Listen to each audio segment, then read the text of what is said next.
is transcendental knowledge, and we'll discuss the first verse of this chapter. Imam vivasvate yogam proktavanaham avyayam vivasvan manave praha manur ikshvakave braveet. Krishna speaks in this verse about the history of the Bhagavad Gita. He says, I first spoke this message to the sun god Vivasvan. Vivasvan spoke it to his son Manu. Manu spoke it to his son King Ikshvaku. So this is the very ancient history of the Bhagavad Gita. Just to give us an idea of what this great book is all about and how exalted and ancient it is, it may be helpful to just look into the history in brief. Modern day historians, with their method of trying to understand things, place the date of the Bhagavad Gita at roughly 2000 to 2500 years ago. Of course, many of them do not accept that the Bhagavad Gita was a historical event. The Mahabharata battle actually happened. Many of them don't accept that. But the fact is that these are historical events, and we can understand that the Bhagavad Gita was spoken on the battlefield of Kurukshetra not 2500 years ago, but a little over 5000 years ago. From astronomical calculations, it is understood that the Bhagavad Gita was spoken a little before the age of Kali began.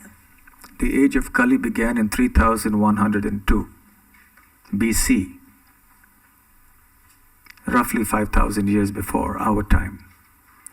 And Krishna, and that time, the beginning of Kali Yuga is reckoned with the time when Krishna departed from this world.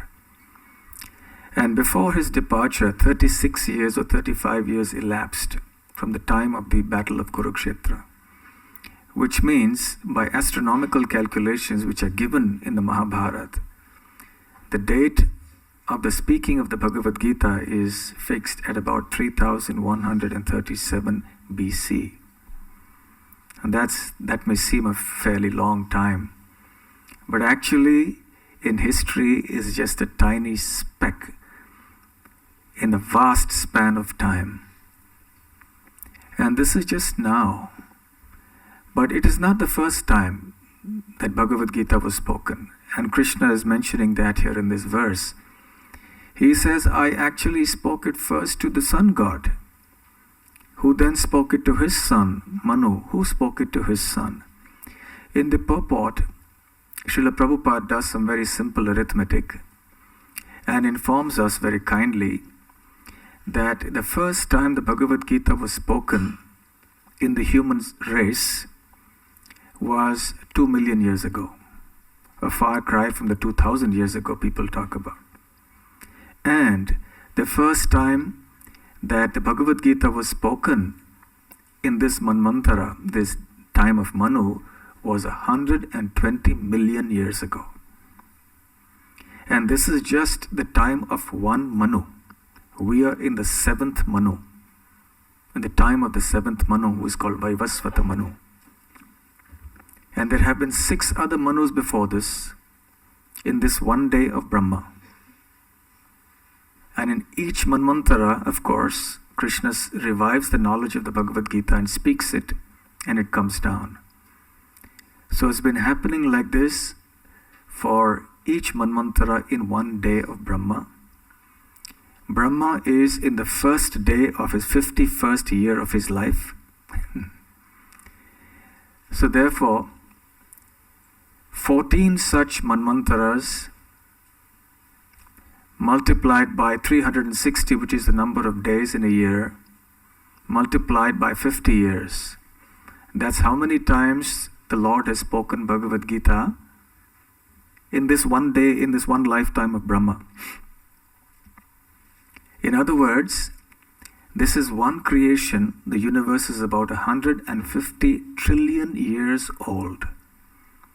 So the Bhagavad Gita has been spoken in this universe in every manvantara for 150 trillion years.